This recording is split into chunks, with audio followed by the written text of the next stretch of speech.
The triangular structure is no less obvious in social snobism than it is in love jealousy.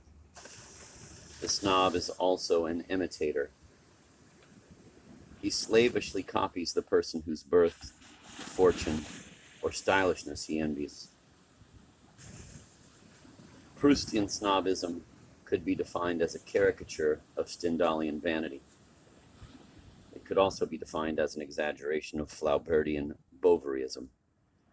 Jules de Gaultier terms this shortcoming Bovarism triumphant, and quite rightly dedicates a passage in his book to it. The snob does not dare trust his own judgment. He desires only objects desired by others. That is why he is the slave of the fashionable.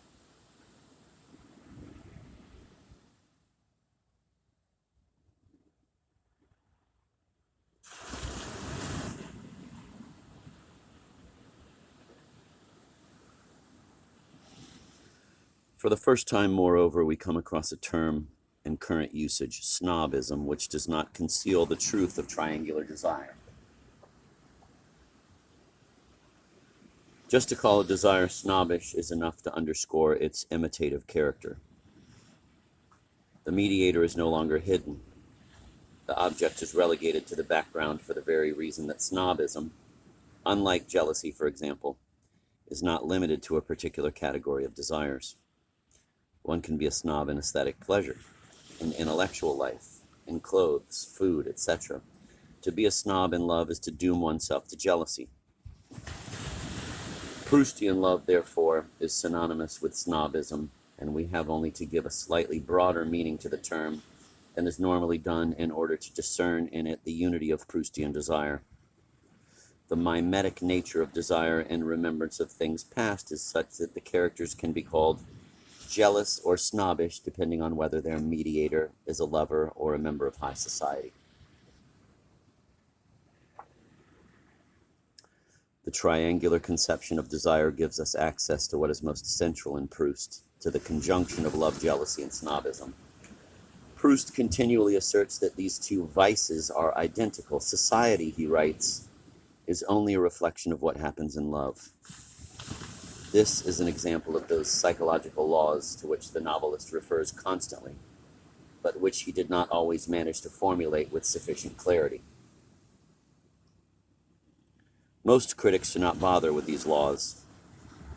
They attribute them to out-of-date psychological theories which are supposed to have influenced Proust. They think that the essence of novelistic genius is foreign to any law because inevitably it is on the side of beauty or liberty. We believe that the critics are mistaken. Proust's laws are identical with the laws of triangular desire. They define a new type of internal mediation, which occurs when the distance between mediator and desiring subject is even less than in Stendhal.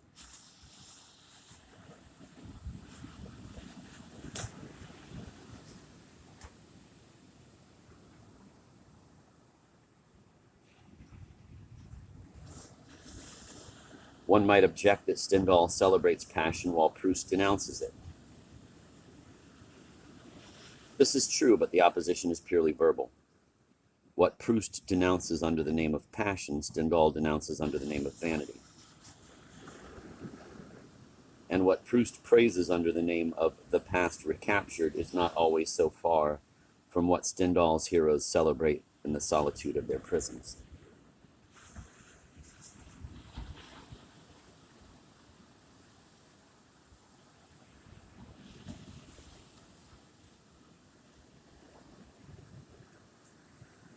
Differences of novelistic tonality frequently hide from us the close relationship of structure between Stendhalian vanity and Proustian desire.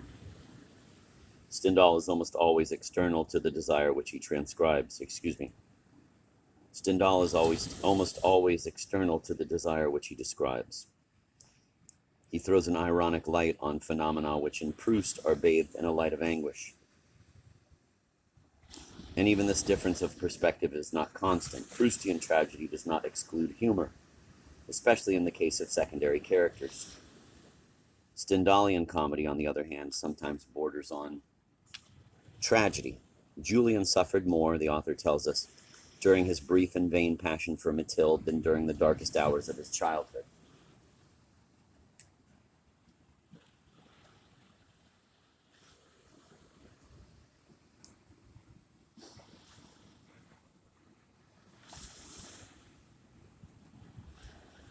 Nevertheless, it must be recognized that psychological conflicts are more aggravated in Proust's work than in Stendhal's. The differences of perspective reflect essential oppositions.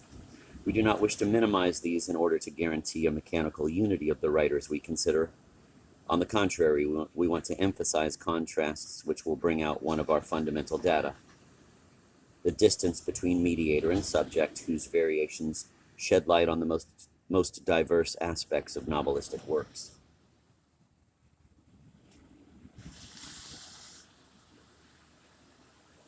The closer the mediator gets to the desiring subject, the more the possibilities of the two rivals merge, and the more insuperable becomes the obstacle they set in each other's way. Thus, we should not be surprised that human experience in Proust is even more negative and painful than the experience of Stendhal's Venetou.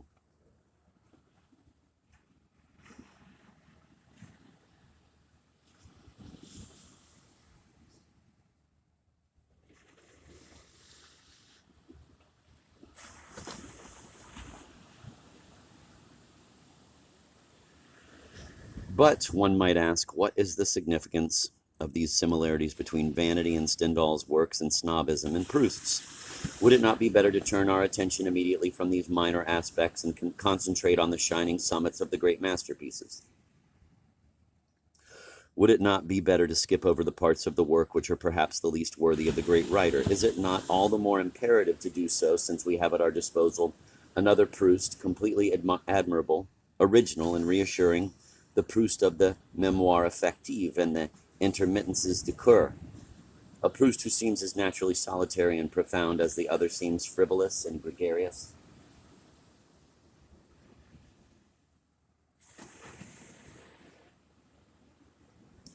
There is a strong temptation to separate the wheat from the tares and to reserve for the second Proust the attention which the first does not always seem to deserve. But the full implication of such a temptation should be examined.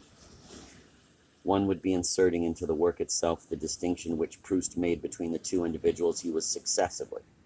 First the snob, then the great writer. The author would be divided into two simultaneous and contradictory writers: a snob whose concern would be snobism, and a great writer to whom would be reserved the subjects deemed worthy of him. Nothing is further from the idea that Proust had of his own work. Proust maintained that there was unity in remembrance of things past, but Proust may have been mistaken. The truth of what he says, therefore, must be verified.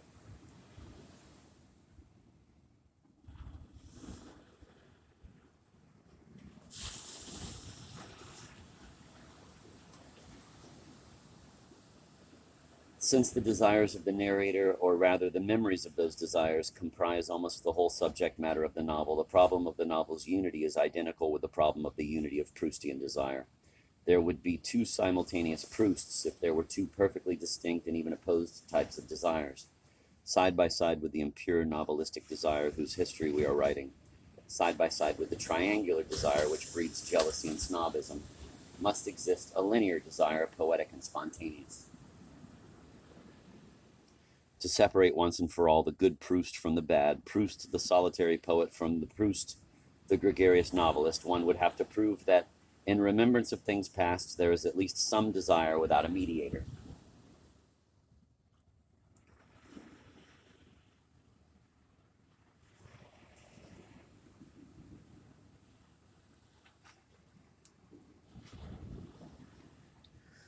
This, we will be told, has already been demonstrated. A great deal has been said about a Proustian desire, which has nothing to do with the desire we have been discussing. This desire offers no threat to the autonomy of the individual. It has little direct connection with an object, let alone with a mediator. The descriptions given of it are not original. They are borrowed from certain theoreticians of symbolism.